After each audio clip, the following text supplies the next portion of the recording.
৩৯তম শারদিয়া দাঁত বস্ত্র মেলা শুভ উদ্বোধন হয়ে গেল আজ চুচুড়ার ফার্স্ট গ্রাউন্ডে আজকে থেকে আগামী ২৩ তারিখ পর্যন্ত এই মেলা চলবে। তাঁতশিল্পকে বাঁচাতেই এই উদ্যোগ নিয়েছে মুখ্যমন্ত্রী মমতা বন্দ্যোপাধ্যায়। সেই মতন আজ এই মেলায় শুভ উদ্বোধন করেন হুগলির জেলা শাসক মুক্তা আর্য। উপস্থিত ছিলেন জেলা সভাধিপতি রঞ্জনধারা থেকে শুরু করে বহু বিশিষ্ট ব্যক্তিবর্গরা।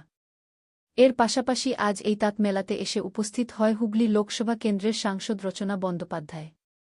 রচনা বন্দ্যোপাধ্যায়কে পেয়ে খুশি হয়েছে মেলা কর্তৃপক্ষ। আজ এই মেলা থেকে রচনা বন্দ্যোপাধ্যায় নিজের জন্য ও বন্ধুদের জন্য শাড়ি, কুর্তি এবং বিভিন্ন সামগ্রিক কিনলেন। মেলায় সাংবাদিকদের মুখোমুখি হয়ে তিনি বলেন, তিলোত্তমার বিচার আমরা চাই, কিন্তু ডাক্তাররা কাজে যোগদান করুন, অনুরোধ করলেন হুগলির সাংসদ রচনা বন্দ্যোপাধ্যায়।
কি করলেন?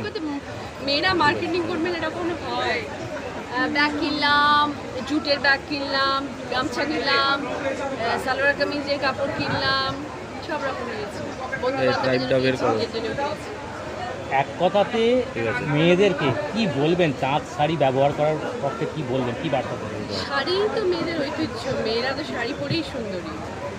কোন শাড়ি পছন্দ? সব রকম শাড়ি পরা উচিত, কিন্তু আমাদের পশ্চিমবাংলা তত ভারতবর্ষে যা ওয়েদার, তাতে সবসময় সুতির শাড়ি পরাই ভালো। তার জন্য জয় জয়কার আমাদের তাঁত শিল্প। দিদি, একটা জিনিস দেখা গেল আজকে এই মেলা, তাঁত মেলাতে কিন্তু আপনি কিন্তু তাঁতের শাড়ি পরেননি। সুতির শাড়ি, তাঁতের না হতে পারে, কিন্তু সুতির শাড়ি। আজকে ওয়েদার খারাপ, সুতির শাড়ি পরে আছে। আমি সুতির শাড়ি পরতে খুব ভালোবাসি এবং সুতির শাড়ি পরি, এবং পার্লামেন্টে যখন যাই তখন সুতির শাড়ি পরেই যাই। আশা রাখা যাবে পরবর্তী তাঁত মেলাতে আপনাকে আবার পাওয়া যাবে? নিশ্চয়ই, হুগলির মধ্যে যা যা হবে সবেতেই পাওয়া যাবে। মানে মেলা কেন্দ্রিক, মেলা খুব ভালোবাসি ঘুরতে। ওটা আমাদের মিলন মেলা, যখনই মেলা চলে যায় তখন অনেক ভিড়, এখানে একটু ফাঁকায় ফাঁকায়। দিদি, আপনার বুটিকে কি তাঁতের স্থান পাবে? আছে প্রচুর প্রচুর মানুষ। ধনেখালির তাঁত পাবে সেই জায়গায়? ধনিয়াখালির তাঁত তো আমি এখন তো ধনিয়াখালিতে এসেছি, আগে তো কলকাতা থেকে ধনিয়াখালি জিনিস নিতাম, শান্তিপুরে গিয়ে নিতাম, কিন্তু এখন আমি এখানে এসে গেছি। এখন আর দেখা যাক থেকে দেওয়া যায়, এখন তো আমাকে অসুবিধা সব মানে রচনা ব্যানার্জির বুটিকে ধনেখালির তাঁত স্থান পাচ্ছে একদম 100%। এটা যেখানে দাঁড়িয়ে আছে সেটাই ধনিয়াখালি, একদম এই স্টলটাই তো ধনিয়াখালি স্টল। ঠিক আছে, ওকে। খুব ভালো লাগছে দেখে, ওনার যে আমার কাজটা ভালো লেগেছে একবারে, সেটাই আমার সবচেয়ে বেশি ভালো লাগে। যে একজনের মানে এক দেখাতে যে পছন্দ হয়েছে, আমি যেরকম কাজ করতে পেরেছি যে লোকের পছন্দ হচ্ছে, সেটাই আমার খুব ভালো লাগে। আজকে কি এখন মনে হচ্ছে সাকসেস এই কাজটা? হ্যাঁ, অবশ্যই মনে হচ্ছে, মানে মনে হচ্ছে না, হ্যাঁ আমি কিছু একটুখানি হলেও করতে পেরেছি। অনেকটা না পারি, কিছুটা হলেও করতে পেরেছি। কি কি নিলেন আজকে? আমি একটা কুর্তির পিস নিলেন, হ্যান্ডমেড কুর্তির পিস, মানে আমার পুরো নিজস্ব হাতে আঁকা কুর্তির পিস। ডিসপ্লে করা ছিল, একবারই দেখেছেন, আমি একবারই দেখেছি। আশা করেছিলেন এরকম দিন হয়েছে? এক্সপেক্ট তো করেছি যে এরকম একটা যেন দিন আসে, কিন্তু সেটা যে আজকেই আসবে সেটা তো এক্সপেক্ট করিনি। কিন্তু চাইতে যে এরকম দিন আসে, যেহেতু আমরা সরকারি সব এক্সিবিশন করি, তো এরকম অনেকেই আসেন, কিন্তু আজকেই যে এইরকম দিনটা আসবে যে এক দেখাতে উনি পছন্দ করবেন, সেটা ভাবে, এটা আনএক্সপেক্টেড।